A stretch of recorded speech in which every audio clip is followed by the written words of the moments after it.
quello sguardo c'era un grandissimo amore. In un mondo dove si è pochissimo amati, incontrare uno sguardo di grande amore colpisce.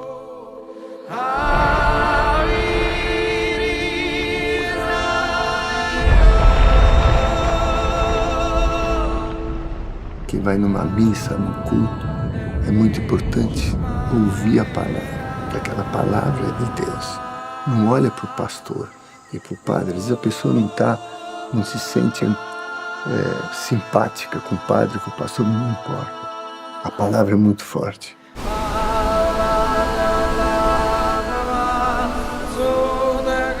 Nella Bibbia il sangue è la sede della vita. Es que yo no quiero darte mi pecado. Me cuesta reconocerme miserable. Lo presentamos al Padre con la esperanza de que aquello sea transformado.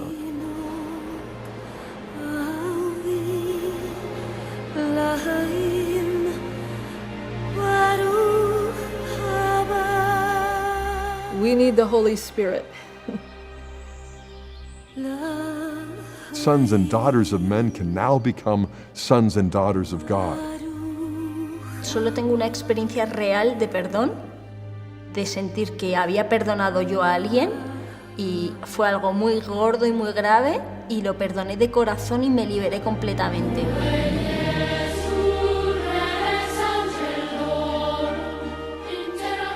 If I told you, down in that church, 4 o'clock today, Jesus was going to be there.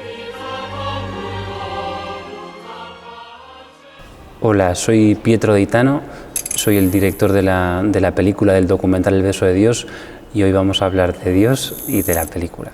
Pues una alegría, Pietro, estar aquí contigo y encantado de saludarte. Yo te conocía pues porque he leído alguna entrevista tuya y he visto la película El beso de Dios, que luego podemos hablar un poquito de ella y bueno, me alegro mucho de estar aquí contigo. Sí, no, gracias a vosotros, oye, por el detallazo de traerme, de estar aquí, bueno, poder hablar de Dios y de la película, pues me hace ilusión a mí también, o sea, que gracias por haber visto los vídeos, ojalá que hayan servido y ayudado.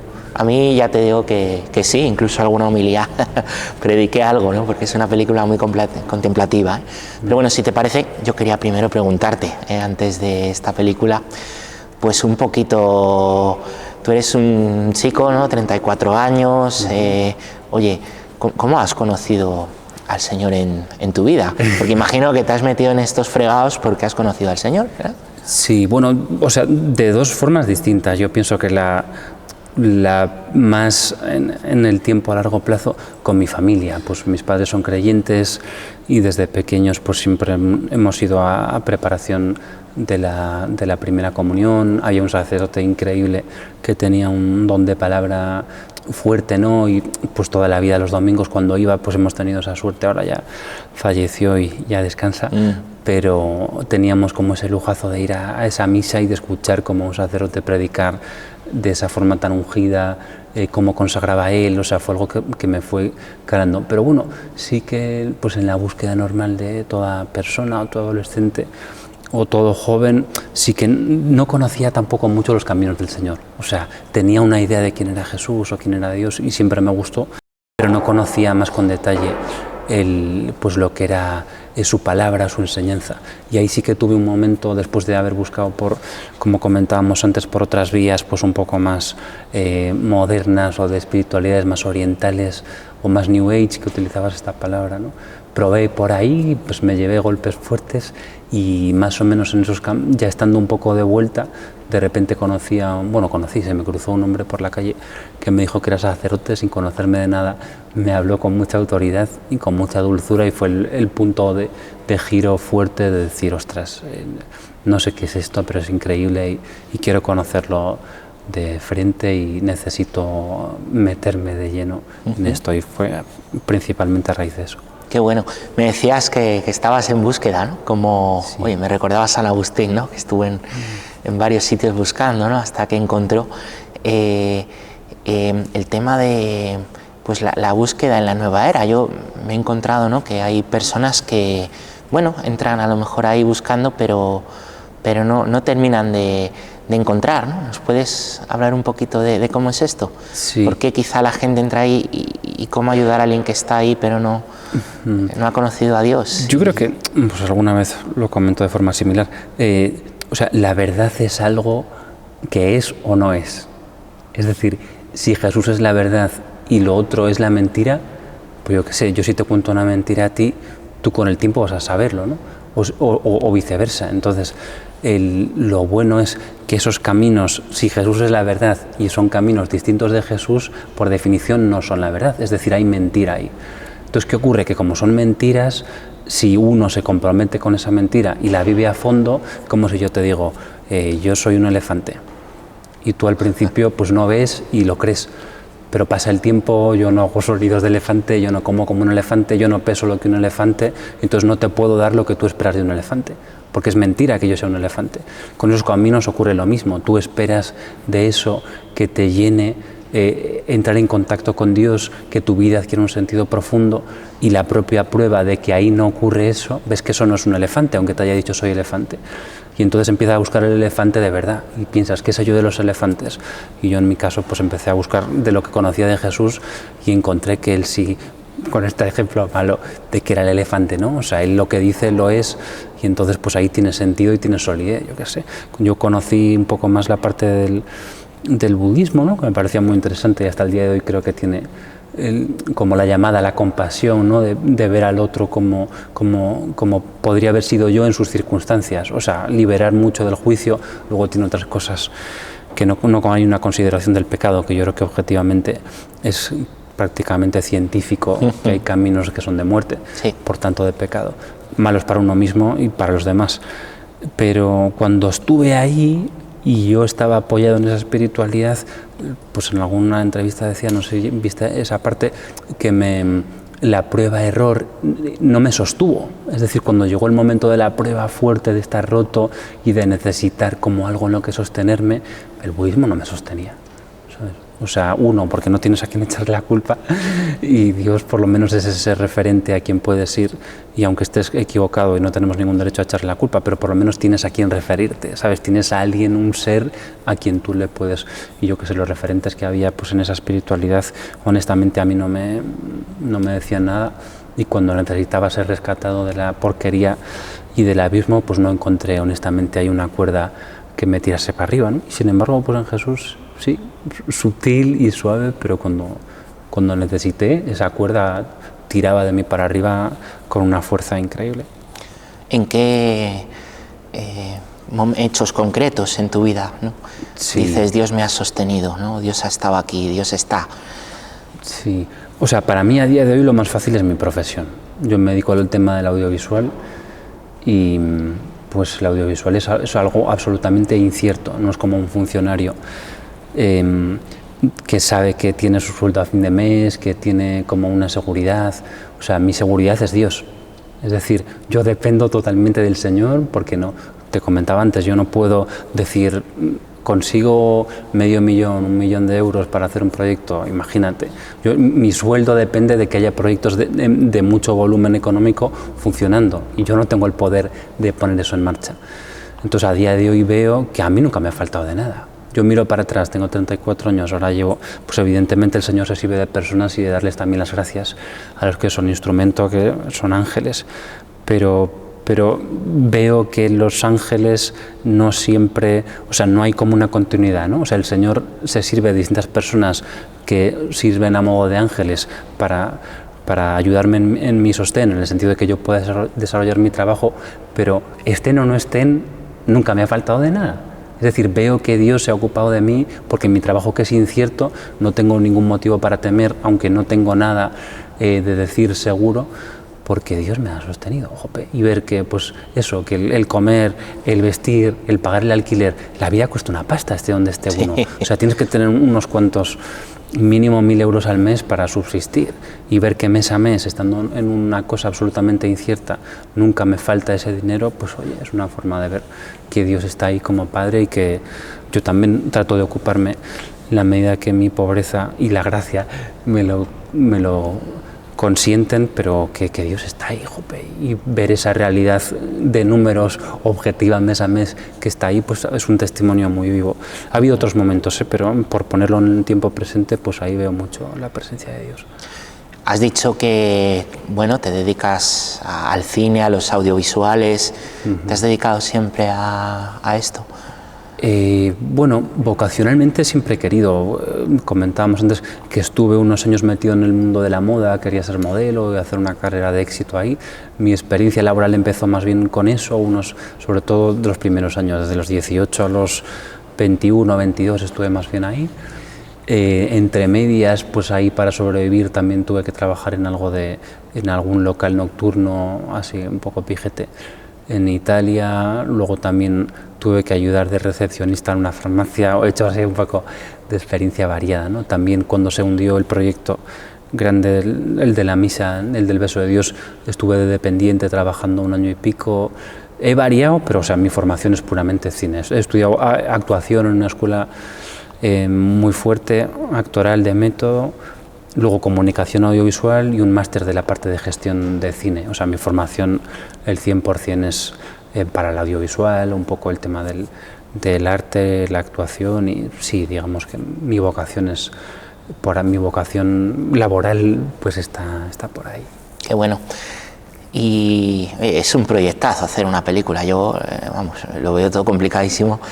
¿Cómo surgió esta idea? Sí. ¿Cómo la pudiste llegar adelante? Me imagino que no es solo tener la idea, que luego, como dices, pues hace falta un apoyo. ¿Cómo ha sido esto? Sí, pues muy misterioso todo. O sea, creo que lo mejor de la vida es que Dios nos presenta en forma de sorpresa las mejores cosas. ¿Sabes? O sea, tú y yo podemos intentar hacer muchísimo, tengo esta idea o voy a intentar conseguir esto, no sé qué. Normalmente, en mi experiencia, por más de que las ideas me pareciesen geniales, luego me he estampado una y otra vez, ¿sabes? Cuando ha sido algo que yo he querido, he fracasado el 99 o 97% de las veces. Y sin embargo, creo que es lo mejor de mi vida ha sido como no buscado. Es decir, como uno está haciendo su camino y de repente te ofrecen esto, conoces a no sé quién, no sé cuál, y de ahí, de eso no buscado, o sea, anhelado sí, ¿no? Pero no buscado, pues este proyecto también surgió así, a través de una profesora mía de la universidad que por cosas del Señor me presentó luego a un sacerdote amanclano. La idea era suya, yo había tenido una experiencia de sanación muy fuerte a través de la misa y tenía ya cierta formación en el tema audiovisual que me sumé por lo uno y por lo otro, pero me vino dado, es decir, no fue ni idea mía hacer el documental, ni empecé yo con el tema de buscar medios. El proyecto se hunde, como decías, porque claro, esto cuesta una pasta, 200.000 euros ha costado hacer el documental y normalmente no suelo llevar en el bolsillo. No, hombre, joder, para mí yo tampoco, ¿eh? No, era una cifra que me impresionaba. Ahora ya no me impresiona tanto el dinero, no por no tenerle respeto al trabajo que cuesta conseguirlo, pero porque al final ves que Dios, ¿sabes? O sea, para ti, para mí y para todos existe como la idea del límite, de las posibilidades humanas, pero cuando se va de la mano de Dios, Él tiene otras posibilidades, ¿sabes? Y puede mover el corazón a quien Él quiera. Y entonces ya no podemos pensar con el límite humano de medir, o sea, más o menos de forma sensata. Sí, igual digo, voy a hacer una producción de 300 millones de euros. Pues no lo sé, a lo mejor es una inspiración y el Señor quiere que en X años se haga, pero el tema es que no podemos limitar el poder de Dios. O sea, si queremos trabajar para Él, hay que entrar. Yo al principio me lo decía Manglano, no te preocupes por el dinero. Y yo, ya. Pero con el tiempo entendí que no me tengo que preocupar por el dinero, tengo que preocuparme de qué quiere Dios. Y luego Él pone los medios para eso. Y más allá de la teoría, que es muy bonita, pues en este proyecto lo he visto, estando todo hundido, yo sin tener medios ni contactos que pudiesen aportar esa cantidad, de repente aparecieron los medios. Y una vez más, no fue ni yo yendo a hacer grandes presentaciones de la película, ni a fondos de inversión, ni ofrecerle a la gente, sino que Dios, moviendo el corazón a las personas adecuadas, pues trajo los medios, ¿no? Entonces, ver eso para mí es un testimonio muy fuerte de que Él es quien lo hace y de que nosotros remamos a favor de obra, pero tampoco, o sea, aportamos todo lo que tenemos, pero el Señor sabe que cada uno llegamos hasta donde llegamos, ¿no? Qué bueno. Dice el Evangelio, ¿no?, que el Señor no deja que los pajarillos, ¿no?, pues no pasen hambre, ¿no? Pues cuánto más no hará con nosotros. Qué bueno. Oye, y a lo mejor mucha gente nos está viendo, y han llegado a este vídeo.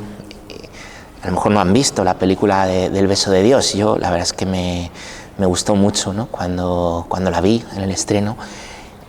Yo quería preguntarte, bueno, si nos puedes dar una breve pincelada de qué va el beso de Dios. El documental, sí, pues fíjate, también es misterioso para mí, porque es un proyecto que mucho mayor que yo, que mis posibilidades, y que he podido ir entendiendo y sigo entendiendo cosas hasta el día de hoy. O sea, no es algo que esté bajo control. Es un misterio, la misa, ¿verdad?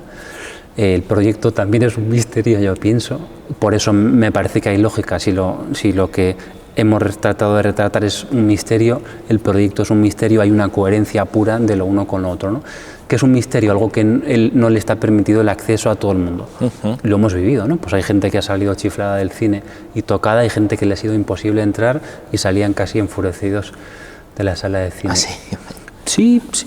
O sea, tampoco muchísimos, pero ha habido casos que no han conseguido entrar en la película. La Eucaristía es igual, ¿no? Pues ahora te cuento un poco más, pero he leído hace poquito de Emmerich algo que dije, ostras, en verdad es esto. Sí. Y creo que Jesús, en alguna de las conversaciones que tenía con ella, le decía que muchas cosas son misterios, la Eucaristía entre ellas, y su presencia en la Eucaristía, y por lo tanto permanece oculto para muchos. O sea, deliberadamente oculto. O sea, es misterioso y es algo que el Señor solo se lo da a conocer a quien Él elige, ¿no? Y por eso, por ejemplo, no hay mucha gente que tenga el don de tener fe en la presencia en la Eucaristía, porque es un misterio. O sea, es un don que Dios pues te elige o me elige para conocer ese misterio. Pero como es misterio, permanece oculto para la inmensa mayoría de la gente, ¿no? Y es algo muy desconcertante, como esa realidad de que es misterioso y deliberadamente misterioso, elegido por Dios, ¿no? Y hay algo ahí, y ya me voy al proyecto, pero como lo entiendo día a día, he leído hace poquito en un salmo, el Salmo 50 por la numeración antigua, que decía algo fuertísimo, que dije, es que la misa es esto. Y el documental toca mucho la parte bíblica y decía, reunidme a mis santos, los que han firmado mi alianza mediante un sacrificio.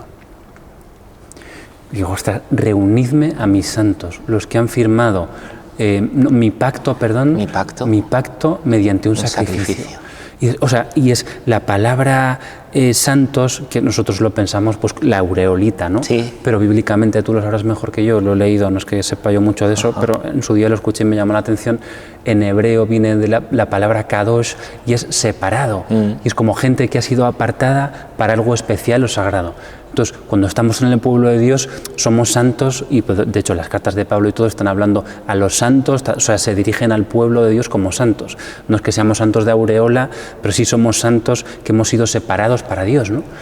Y entonces la misa es eso. El documental hace un poco el recorrido bíblico del sacrificio, me gusta decirlo así, y recoge, aparte pues de forma contemplativa, a través de la creación, un poco el misterio de Dios a través de su obra, de acercarnos a Él, a su ternura, y hemos querido plasmar también distintos textos que con el tiempo pues creo que el Espíritu nos ha ido arrojando luz para entender, o sea, pues lo sabrás mejor que yo, la misa es central en la nueva alianza. Entonces, pues para entender algo hay que entenderlo en su contexto. Es decir, ¿qué sentido tiene la misa si no conocemos todo el plan mayúsculo de Dios de la creación en el que eso forma, de lo que eso forma parte, ¿no? O sea, la misa viene en un momento dado que forma parte de la nueva alianza, que procede de una anterior alianza y que forma parte de un plan muchísimo mayor. Entonces, si entendemos la misa como nueva alianza dentro de su contexto, tiene sentido y podemos entender la función, ¿no? Pero si no entendemos ni la necesidad de que haya alianzas, ni la necesidad de que haya sacrificio, vamos a misa como una fuente de gracia que es maravillosa, pero sí que sentía que en estos años pues el Señor nos invitaba a comprender la misa como que tiene función dentro de un sistema, ¿no? Y entonces echarle una vista al sistema de por qué es necesaria la misa o en qué punto viene a jugar o qué viene a hacer o qué supone para nosotros, además de una fuente de gracia salvaje, que eso es lo principal, ¿no?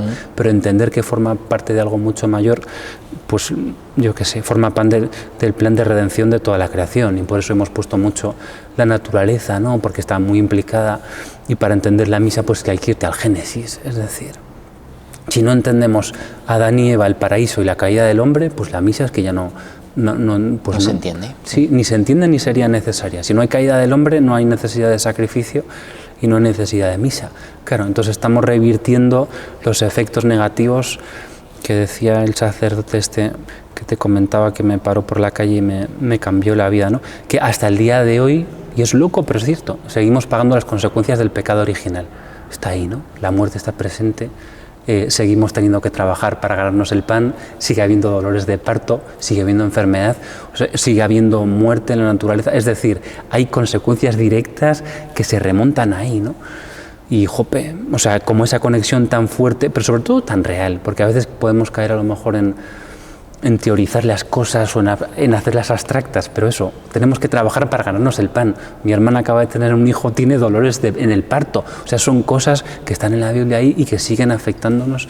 Vemos fallecer a la gente, ¿no? Y entender que todo eso es realísimo, pues nos hace comprender que la misa es realísima y necesarísima, porque eso es lo que viene como para volver el mundo al diseño original, ¿no? Y las personas tenemos miedo a la muerte, tenemos miedo a sufrir. ¿Qué tiene que ver la misa, la Eucaristía, con el sufrimiento y con la muerte que experimentamos? Qué pregunta, Becho. Sí. O sea, ahí te contesto más desde mi experiencia, porque es una pregunta muy grande. Para mí, ¿desde dónde viene? A veces en la vida experimentamos la muerte, o sea, más allá de la muerte pues de sepultura, ¿no? Creo que hay muertes dolorosísimas, que es la muerte de dejar de tener esperanza, por ejemplo, de dejar de tener sentido tu día a día, tu vida. Y yo sí que he vivido muertes de ese tipo y cuantísimas personas, por lo que sabemos, pasan o pasamos por ese lugar, ¿no? De repente, de mi vida ya no tiene sentido, o ya no quiero vivir más, o no entiendo este mundo, no sé qué hago aquí, y encontrar ese punto de ya estar desencantado de la realidad, que es muy humano, ¿no? A veces no se habla de esas cosas, pero creo que es muy humano llegar a la decepción, al sinsentido. Y creo que la Eucaristía y la gracia y la presencia de Jesús es un sanador, ¿no? Y es la vida. Y entonces es la vida eterna y es la resurrección. Yo soy la resurrección en la vida, que sale en el documental, pero también es la resurrección de esas muertes, ¿sabes? Y cómo acudimos a la resurrección en esas muertes en vida. Pues para mí la Eucaristía ha sido y es hasta el día de hoy la fuente de la resurrección en todas esas muertes, ¿no? La gente luego se infla pastillas, con perdón, que si ansiolíticos, que si antidepresivos, que si no sé qué. Y tenemos a Jesús. Es decir, yo no digo que si una persona prueba la misa y no le basta, que no se medique, pero jope, si tenemos al mismo que resucitó muertos, que sanó gente que tenían enfermedades incurables todos los días en el altar y podemos acudir ahí, pues oye, es una cuestión casi racional de que si está, que podamos acudir a él y que nos sane, ¿no? Y pues lo bonito, yo creo que hay montones de testimonios y un montón de santos han dado. Bridget McKenna, que sale en el documental, que para mí es una santa viva, pues ella vive esta realidad de la presencia de Jesús muy fuerte y con mucha potencia en montones de sanaciones físicas, que a veces nos suena un poco loco, o yo que sé, Padre Pío decía que la gente que iba a misa a diario, como que él no conocía otra forma para acercarse más a Dios que esa. O sea, vemos que hay una realidad, o pienso que sí que ha habido personas que a través del cenáculo, ¿no? Que es una comunidad de Madre Elvira a través de la que, o sea, también entran la disciplina y otras cuestiones, pero que principalmente a través de la gracia, de la oración, fundamentalmente de la misa y de la adoración del Señor en el pan, se sanan. Entonces, es decir, si a día de hoy estamos viendo que hay causa-efecto, incluso a nivel científico, se podría hacer un estudio. Si alguien se lo toma en serio y dice, ¿qué está pasando aquí? O sea, hay gente que está siendo sanada y coincide la forma en que está siendo sanada. La ciencia no es eso, una hipótesis que luego tú la compruebas con la realidad y se convierte en tesis. O sea, científicamente se podría hablar de presencia de Jesús solo por los efectos y por la causa-efecto de la gente que es sanada o somos sanados a través de la Eucaristía. Entonces estamos en ese punto, ¿no? Y para mí, pues la muerte entra ahí, ¿no? Y ya tu pregunta un poco grande, si quieres reformularla, dale, pero... No, y estaba pensando en andar un poco más todavía, sí. Porque a veces yo me encuentro personas, ¿no? Que dicen, sí, Dios es bueno, pero se ha muerto mi hijo, o Dios es bueno, pero tengo cáncer, ¿no? O Dios es bueno, pero en el trabajo me fastidian, ¿no? Y van a por mí. ¿Qué les puedes decir, ¿no? Desde la fe? Sí, no, hombre, pues verme primero en la misma miseria en la que estamos todos los seres humanos de sinsentido humano de la vida. Yo pienso que, mira, yo he sido muy infeliz, de frustración tras frustración, hasta relativamente poco, o sea, ciclos de ir y venir, y creo que tuve una liberación fuertísima a través de la palabra hace poco, que es en la primera carta de Pedro, encontré como una frase que me renovó la mente y el corazón. Y entonces, ¿qué nos pasa? Que humanamente ponemos nuestra esperanza en este mundo. Pues alguien la pone en su hijo, alguien la pone en su trabajo, yo la podía poner en encontrar pareja, a lo mejor en tener una familia, que si la mujer ideal, que si el trabajo ideal, y eso está condenado al más absoluto fracaso. Y es decir, yo poniendo mi esperanza donde no voy a encontrar satisfacción plena, puede haber satisfacción parcial, evidentemente, si no la vida sería muy dura y el Señor nos la da. Pero si yo pongo mi esperanza donde no me puede sostener, estoy condenándome a mí mismo a la infelicidad. Si yo pongo la esperanza en mi salud y mi salud se va al garete, yo estoy condenándome a mí mismo a la infelicidad. Si pongo mi esperanza en mi hijo, que se puede morir mañana, por más de que sea bello y tierno y maravilloso, me estoy condenando a mí mismo a la infelicidad. Y Pedro dice, y a mí me cambió la cabeza y trato de, me comprometo con el Señor y conmigo mismo a vivir el resto de mis días, dice, poned totalmente vuestra esperanza, totalmente, no dice el 91 ni el 97, totalmente vuestra esperanza en la gracia que os será traída en la revelación de Jesucristo. Pedro, ¿no? Que hablamos el primer Papa, ¿no? O sea, Pedro empieza sus escritos diciendo esto, poned totalmente vuestra esperanza en la gracia que os será traída en la revelación de Jesucristo. Y dices, es que es ahí. O sea, si yo espero ahí, es decir, es como si yo pongo mi cuerda o mi sostén muy cerca, pues al final llegas a ese tope y no te aguanta. Pero si yo tiro mi caña y apunto y pongo mi esperanza ahí, si mañana me falla una persona que fallece o si mañana me falla mi salud, como yo no tengo puesta ahí mi esperanza, yo mi esperanza la tengo puesta en lo que Jesús me va a dar el día que se manifieste. Entonces, ¿cómo va a fallar eso? ¿Sabes? O sea, si yo estoy sobre roca, la casa sobre roca es estar en Jesús, pero poner mi esperanza en mi salud, en mi trabajo, en encontrar una pareja, es condenar todo eso y a nosotros mismos al fracaso. Porque la infelicidad llega, yo llego, pues me caso o me echo una novia maravillosa, pero luego no es perfecta. Como vaya mierda, con perdón, ¿no?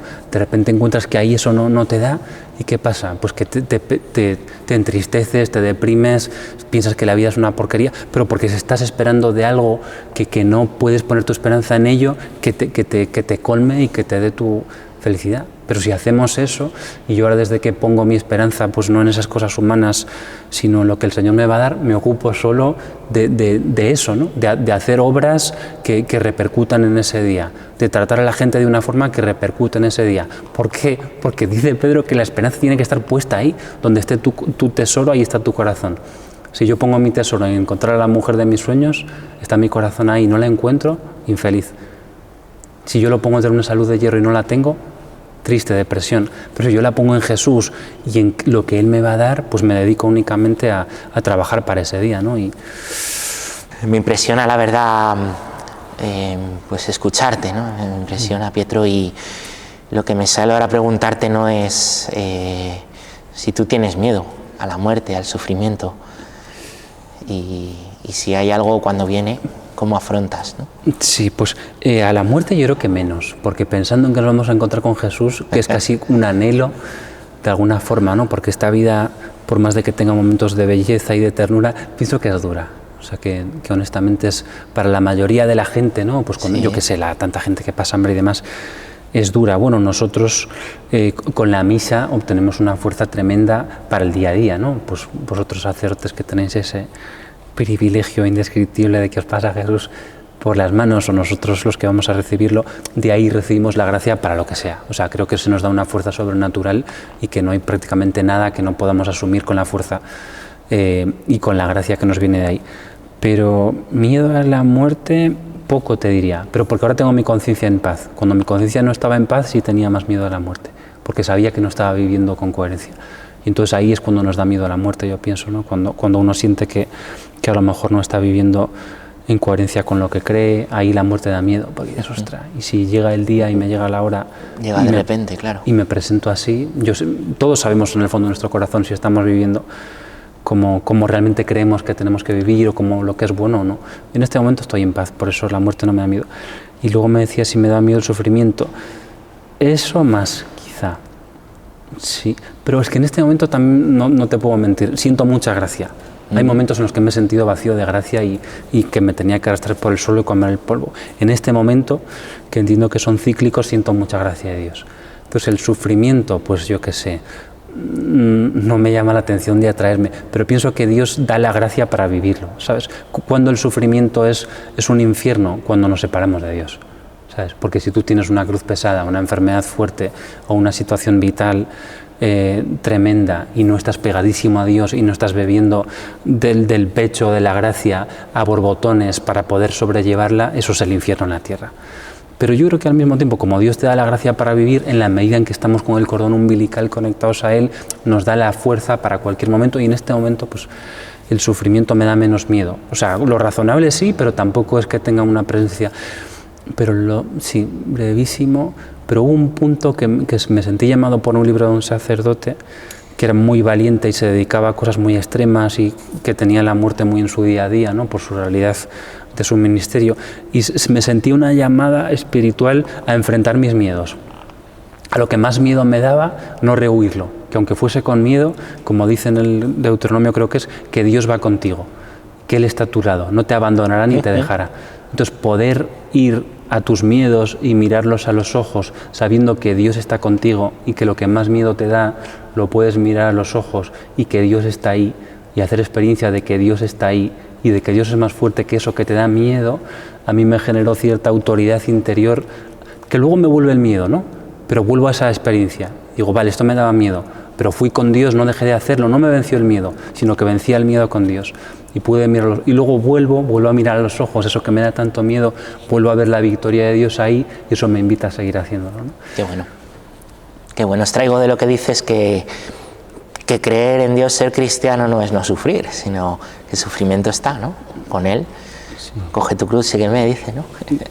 Y bueno, pensaba ahora, me acordaba escuchándote hablar, la verdad que con tanta pasión, oye, porque yo creo que es eso, ¿no? Que comunicar con pasión es maravilloso, ¿no? De lo que uno lleva. Me acordaba del cura de Ars, ¿no? Sacerdote francés, que decía, ¿no? Que si supiéramos lo que sucede, ¿no? Cuando comulgamos, cuando estamos en la misa, que nos desmayaríamos, ¿no? Ahí en la propia misa, ¿no? Yo te quería preguntar, ¿no? Pues ¿cómo podemos nosotros, qué podemos hacer de nuestra parte, ¿no? Para vivir mejor la misa, para no caer quizás en una costumbre de, bueno, voy, estoy ahí como un banco, me voy, ¿no? ¿Qué tips quizá o consejos que te ayuden a ti nos podrías dar? Sí, o sea, yo no soy nadie para dar consejos, soy el primero que vive o ha vivido con mucha miseria la misa, ¿no? O sea, creo que es como, no sé, como si yo qué sé, nuestra materia, que es muy pobre, aunque estamos habitados por Dios, le pones como, yo qué sé, un traje de oro o algo así. O sea, es algo que nos viene muy grande, salvo por nuestra realidad de lo que somos en el espíritu, nos queda muy grande la misa. Y entonces es normal, yo qué sé, es como si no lo sé, como si a un niño le das un Ferrari, ¿sabes? Somos niños y la misa es un Ferrari, o sea, nos están dando algo que se nos escapa por cualquier lado. Entonces solo con la gracia podemos llevar ese Ferrari un poquito, o entender algo o hacer algo que no sea destrozarlo. Pero yo creo que lo importante es vivirla en el sentido de no dejarla. O sea, hay momentos en los que no te enteras de nada, yo no me he enterado de nada, ¿sabes? Pero a veces también me ha podido la tentación, la pereza de, bueno, porque me queda un poco lejos o tal, no voy. Y el hecho de dejar de ir, notar cómo me perjudicaba. Y cómo eso, que aunque yo no me enteré de nada, es como, yo qué sé, tú el coche a lo mejor lo llevas a la gasolinera y no siente que le están llenando de gasolina, pero el efecto es que luego sale y camina. Pues la misa es igual, a veces nosotros no sentimos absolutamente nada.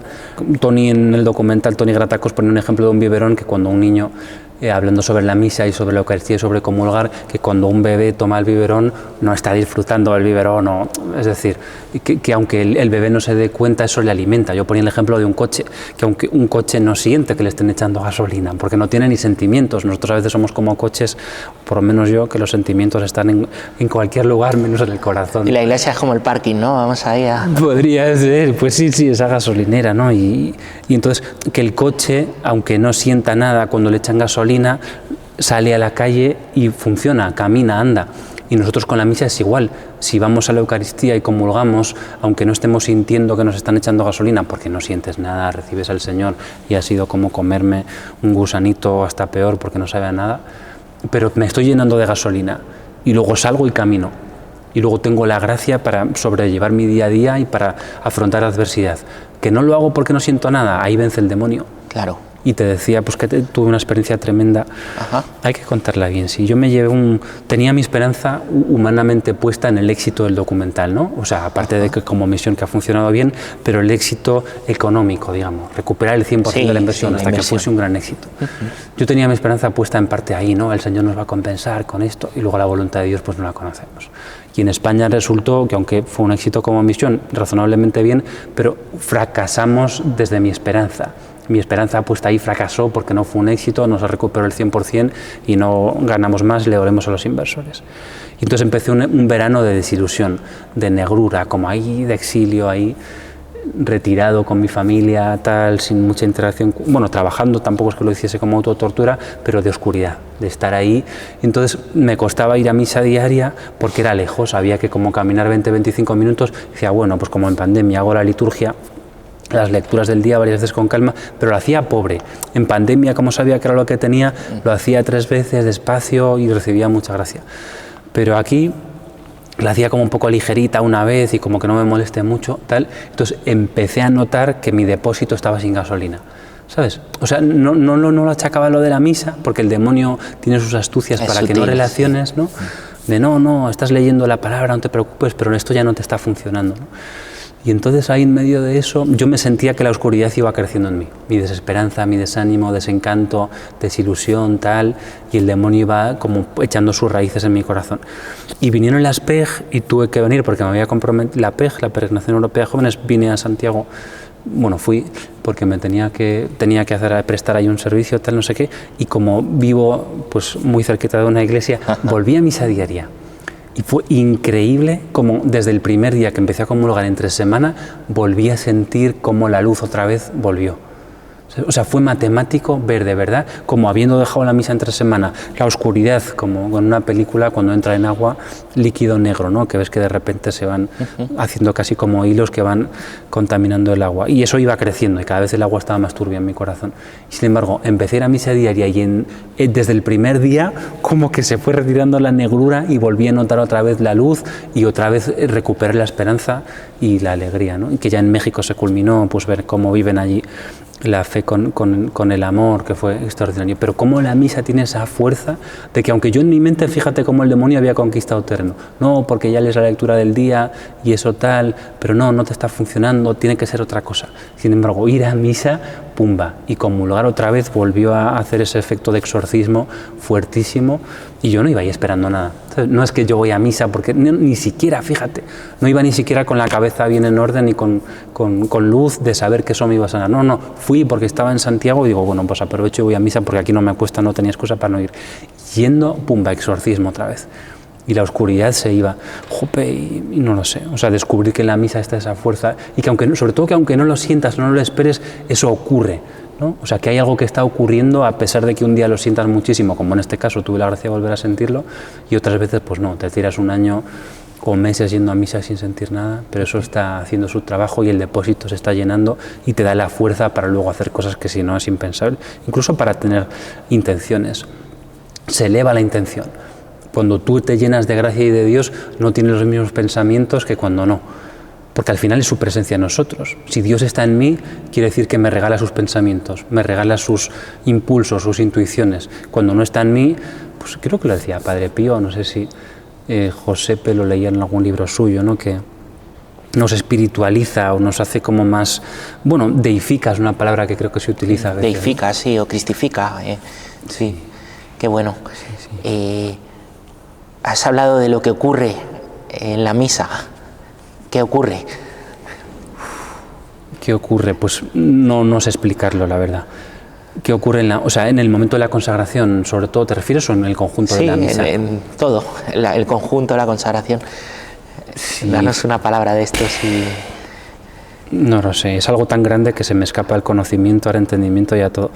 Yo pienso que es un lugar principal. Yo creo que ¿cómo decirlo?, de descanso y de reconstrucción. Y hasta de deconstrucción, diría.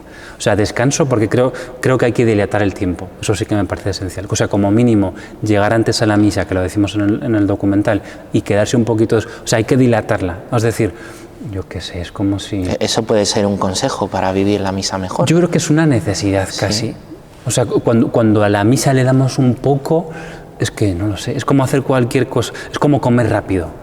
O sea, a nadie se le ocurre comer rápido, es algo que no tenga más remedio, ¿no? Porque hay que masticar bien, hay que digerir, hay que cortar, porque si no engulles y como que se convierte en una experiencia desagradable. Incluso lo he pensado a veces con amigos que les cuesta porque no han tenido la gracia de entender más lo que es la misa, que van de vez en cuando o no van. Y digo, ¿a quién se le pasa por la cabeza a lo mejor no comer todos los días? Lo veríamos un disparate, ¿no? ¿Y a quién se le pasa por la cabeza, porque quizá no han tenido la gracia, otro disparate para mí de que el alma no hay que alimentarla todos los días? O sea, si el cuerpo necesita ser alimentado 3 veces al día, porque si no es evidente que se debilita, creemos que el alma no necesita ser alimentada como mínimo 1 vez al día de forma fuerte. Y la misa es eso, ¿no? Es realmente el alimento del alma. O sea, igual que el cuerpo necesita nutrición, el alma necesita. Y la misa, pues ocurre la nutrición del alma de una forma fuertísima y como creo que no tiene otra comparación.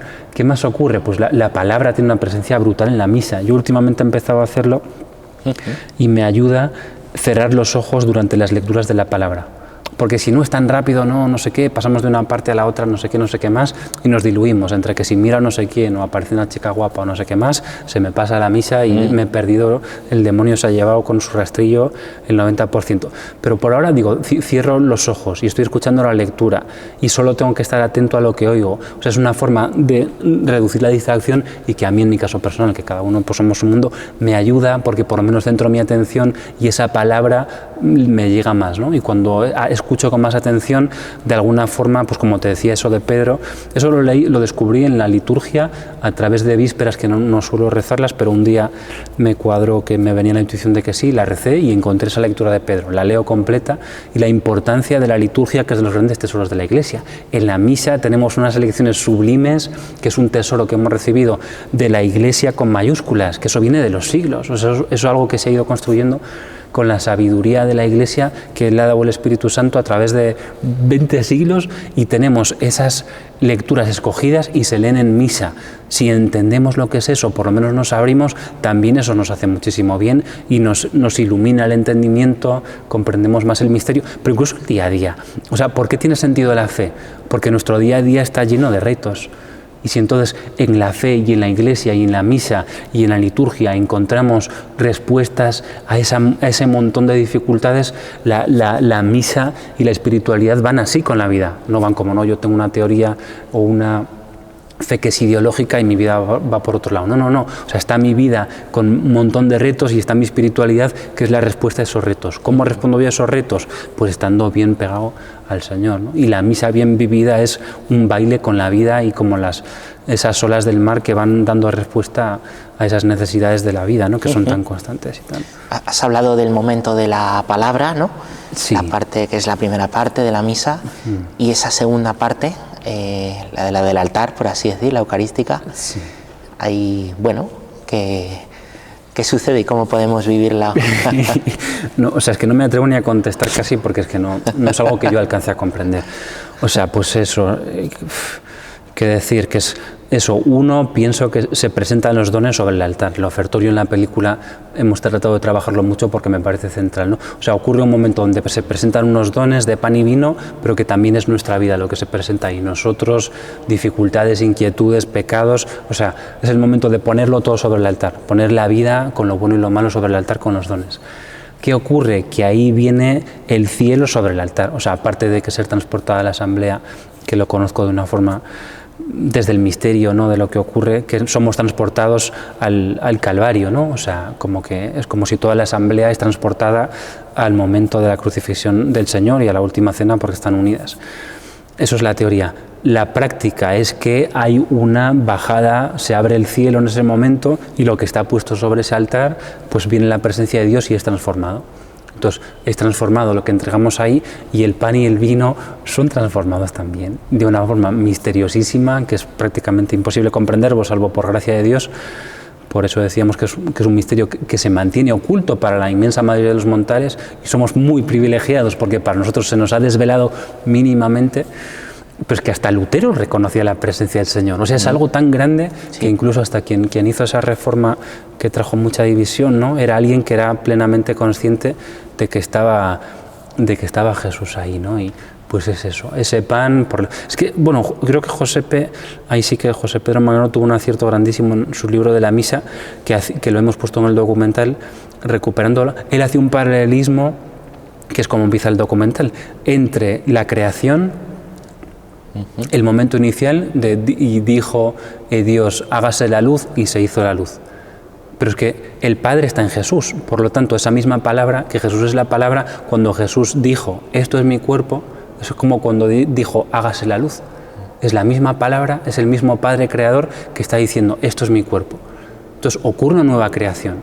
O sea, en ese pan, la creación que empezó en el Génesis continúa ahí. Y por ese mismo principio vosotros estáis, tenéis manos consagradas. Vuestra boca es la boca de Jesús. O sea, es su presencia, sus mismas manos que vosotros les prestáis en esa entrega pues tan sublime y misteriosa que le hacéis, le prestáis vuestra boca, y Jesús, que es la palabra que creó el mundo y que el Padre está en él, a través de vuestra boca vuelve a crear. O sea, la creación continúa cada día en cada misa diciendo, esto es mi cuerpo. O sea, es un acto creador en sentido estricto, ¿no? Entonces, como se crea el cuerpo de Jesús por la boca que le prestáis, que es suya, ¿no? Por vuestra entrega y unión con él, pues ocurre que la creación ocurre cada día en ese altar. Y por esa creación que ocurre cada día en cada altar, tenemos a Jesús ahí y nos lo podemos comer y nos podemos llenar de él, ¿no? Y pues la verdad es que da gusto escucharte, ¿no? Cómo hablas de la Eucaristía, de la misa.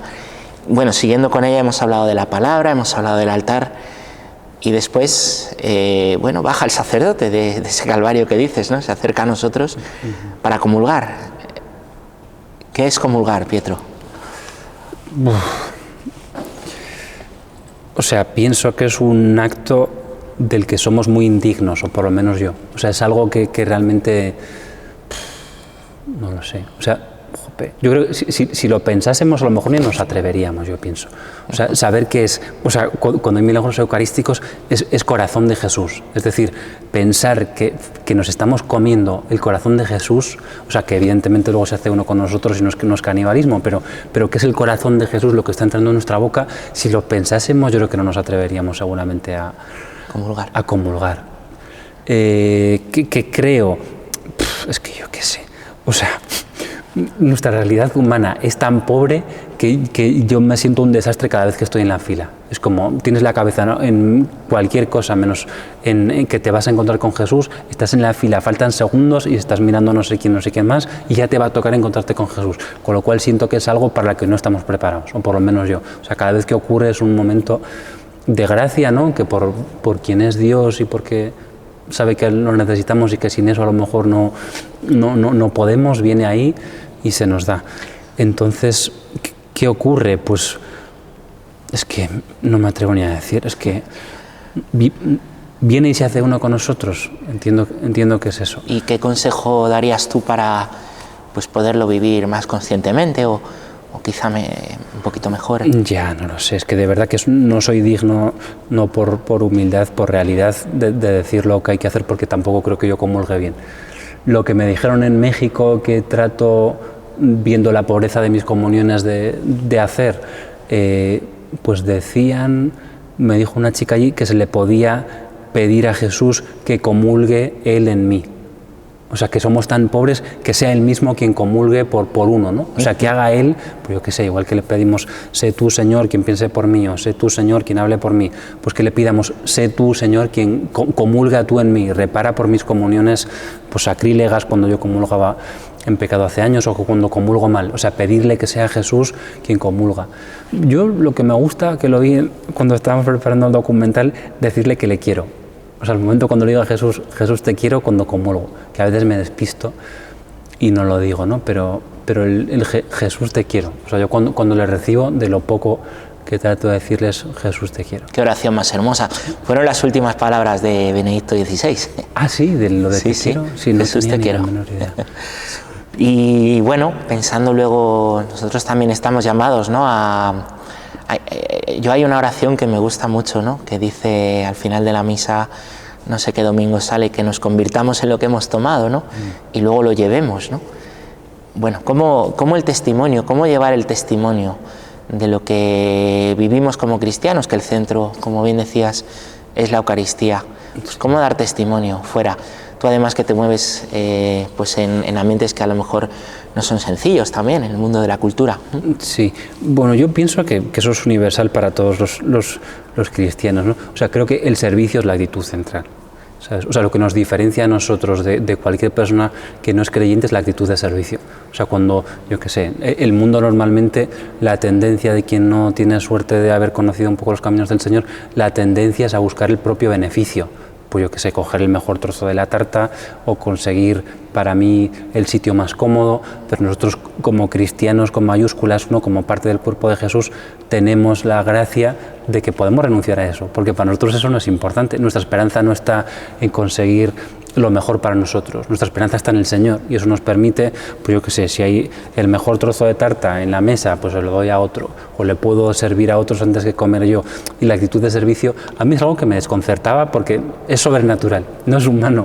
El servicio pienso que es algo profundamente sobrenatural y si vivimos servicialmente, a la gente con independencia de lo que crea, flipan, ¿sabes? Porque si ellos están pensando en sacar partido y llega otro tipo que no solo que no saca partido, sino que te da a ti lo mejor, eso es algo que yo creo que no deja indiferente, porque a mí no me dejaba indiferente cuando veía gente que servía y veía, pues yo qué sé, personas capaces de a lo mejor hacer 100 hamburguesas antes de comer ellos. Y decía, este tío está loco, ya siendo creyentes, pero ver esa capacidad me parecía increíble. Y después yo creo que con coherencia del amor, ¿no? El amor es dificilísimo de vivir, pero creo que es como la gran llamada que tenemos que hacer, a tratar a la gente con amor, no discutir nunca, que yo es algo que hace no tanto hacía cuando, pues yo que sé, conoces algo, crees que tienes razón y discutes, no discutir jamás, yo ya no discuto, o trato de no discutir nada con nadie, tratar a la gente con cariño, en la medida que aparezca una necesidad de decir algo en el momento oportuno, sí, pero siempre tratarles con amor. O sea, si al final a todos nos gusta que nos quieran, da igual que sea creyente que no. Y si somos capaces, que creo que también es una gracia, de amar, o sea, lo principal de Jesús yo pienso que es el amarnos unos a otros. O sea, también está evidentemente la dimensión del anuncio, pero solo tiene sentido, porque yo qué sé, la tentación también es para nosotros que estamos en ministerios, el vuestro con mayúsculas, es de hablar de Dios y luego no vivir el amor, ¿no? Por lo menos para mí. Haces películas sobre Dios, sobre la Eucaristía, wow, ya estás sirviendo a Dios. Luego me encuentro con una persona, un familiar o un prójimo y no soy capaz de querer a esa persona. ¿Cuál es el testimonio? Querer a esa persona. Claro. Y ya da igual casi si hago un documental sobre la misa o no, porque estoy queriendo, esa persona dice, vale, tú cristiano, tú me quieres, bien. Y si no, espantamos a la gente. Si los cristianos luego tratamos a la gente con indiferencia, que a mí me pasa, pues oye, ¿qué testimonio estamos dando ahí, ¿no? Claro. Vamos a hablar de la película, del documental, sí. En la que, bueno, se nota que tienes un alma contemplativa y como director, pues lo plasmas, ¿no? Hay unas imágenes bellísimas que yo, la verdad es que recomiendo a las personas que puedan verla, ¿no? Y hay también testimonios de muchas personas, algunas también muy conocidas, ¿no? Si nos puedes decir algunas de estas personas, ¿no?, que dan testimonio en la película y algo de ellas que a lo mejor quieras comentar. Sí, pues sí, no, hombre, lo de la naturaleza está muy presente, como bien has dicho, me fascina ver la obra de Dios ahí, ¿no? Pues sus huellas, entre comillas, lo que Él ha hecho, ver cómo lo ha hecho, sí. Y casi espiar cómo es su forma de trabajar o cómo son la obra de sus manos. De testimonios yo creo que me quedaría con dos, pues Bridget McKenna, la monjita, que te comentaba antes, que es pues, un privilegio porque dentro de la Iglesia es de las pocas personas que tienen reconocido el don de sanación, ¿no? Pues ha dado retiros en el Vaticano para sacerdotes con el Papa delante, claro, y poder escuchar a una persona que tiene ese don. Y ella no lo centra en sí misma, sino que lo centra todo en Jesús. Y en el tráiler que lo hemos dejado para cualquiera, ni siquiera hay que pagar ni un visionado ni un DVD que aún no ha salido, para ver la película, ahora está en los Salsa, pues dice, si yo te dijera que hoy a las 4 en punto Jesús va a estar allí, dice 4 en punto porque en mundo anglosajón tendrán misas a las 4, sí. Pero sencillamente dice eso, si yo te dijera que hoy a las 8 Jesús va a estar aquí, entonces, y la misa se convierte en eso, en que Jesús va a estar aquí. Entonces todo lo que puede ocurrir o todo lo que se puede hacer estando Jesús en misa, quien entra con la llave de la fe, pues puede puede ocurrir, porque Jesús está ahí, puedes hablar con Él, todos los milagros que hacía los puedes seguir haciendo, o sea, requiere como esa fe que tenemos que pedir, que yo la pido de granito de mostaza, pero está ahí, ese poder está ahí, esa presencia está ahí. Y luego el otro testimonio que para mí quizá cierra la misa es el de Fittipaldi, Emerson Fittipaldi, que me comentabas antes. Sí, él es cristiano evangélico, entonces ellos tienen la gran gracia y la gran carencia de que como no tienen sacramentos van a beber la gracia de la palabra, porque como no pueden acceder al cuerpo del Señor y a esa presencia, dependen todo de la gracia recibida a través de la palabra de Dios.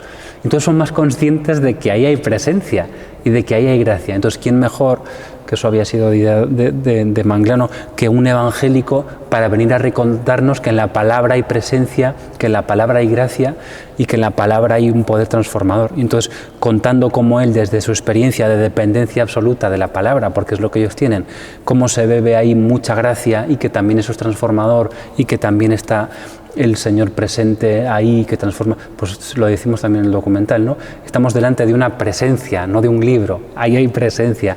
Y pues en la Iglesia oriental tienen clarísimo, ¿no? Hasta colocan Biblias a modo de exorcismo, ¿no? Y eso es tremendo, o sea, que tú pongas Biblia, palabra, y que eso ahuyente los malos espíritus y que lo usen realmente para eso, pues nos está diciendo que ahí hay presencia, porque un demonio no huye si pones un libro ahí de, yo qué sé, de cuentos. Entonces nos está diciendo que ahí hay, si Jesús es la palabra y Jesús es Dios, en la palabra también está Dios. Y nos cuesta mucho, a mí el primero, comprender eso, pero la misa es eso. Presencia en la palabra que nos va transformando y presencia en la Eucaristía. Entonces el testimonio de Bridge es el que nos recuerda la presencia en la Eucaristía, la presencia física, y el de Fittipaldi es el que nos recuerda la presencia tan real como la otra a través de la palabra, ¿no? Y él comenta cómo la palabra iba transformando su vida. Él se levanta todos los días a las 4 de la mañana para leer la Biblia, ¿no? Pero cómo él cuenta cómo eso va transformando su vida, y cualquier persona que leemos la Biblia somos conscientes de que, como lo que compartíamos antes, de ahí bebes cosas que te van ayudando en tu día a día. Dices, ostras, yo que sé, discutir. Yo lo de no discutir fue a través de una carta de Pablo, ¿sabes? Porque decía como para perdición de los oyentes, decía, ¿no? Que cuando se discute, que es negativo para quien lo escucha. Dije, ostras, pues voy a dejar de discutir. Y el hecho de que a través de ahí el Señor nos va moldeando, pues también es una forma que tiene el de llenarnos de Él, que eso es lo que al final nos convierte en quien somos, como dices. Qué bueno, Pietro, pues muchísimas gracias. La verdad es que da gusto escucharte, y da gusto escucharte hablar de la Eucaristía con esa pasión. Yo te agradezco, ¿no? Pues que te hayas metido, ¿no? Hayas seguido al Señor en este buen lío, ¿no? Que es hacer una película, ¿eh? Rezaré por ti y oye, ojalá que siga el Señor haciendo mucho bien a través de ti, de esta película, de los proyectos que emprendas en el futuro. Y nada, pues muchísimas gracias de corazón, Pietro. Ojalá vosotros, ¿no? Los sacerdotes, que el grandísimo regalo que nos hacéis, que a veces ni vosotros mismos seguro que pensáis en lo grande, ¿no? Pero que nosotros podamos ser resucitados a través de la Eucaristía es gracias a vuestro sí.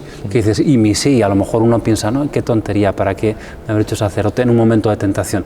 Ostras, pero es que nosotros resucitamos a través de vuestro sí. O sea, vuestro sí es importante para que tanta gente como yo, que llegamos a la muerte en vida, Jesús nos pueda resucitar. Qué bueno. Es porque lo hacéis posible. Qué bueno. O sea, que gracias a vosotros. Salgo yo renovado de la entrevista, ¿eh? Renovado, muchísimas gracias.